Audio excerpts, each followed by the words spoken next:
Welcome back to another technical deep dive here in the debug zone. Today, we're tackling a big question and breaking it down with insights from other users. Hopefully this clears up some misconceptions and helps you get the answer you need.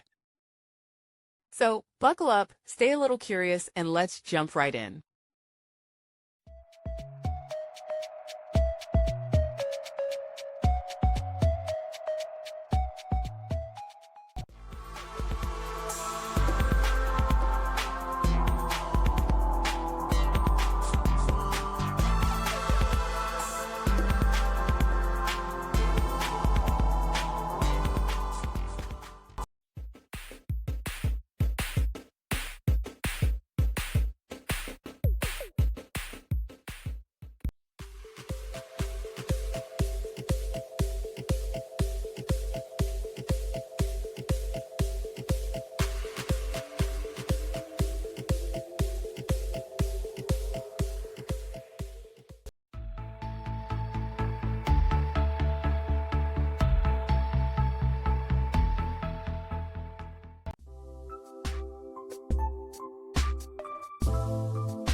And that's a wrap.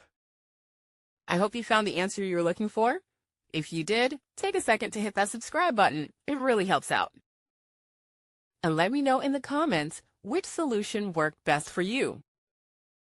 See you next time in the debug zone.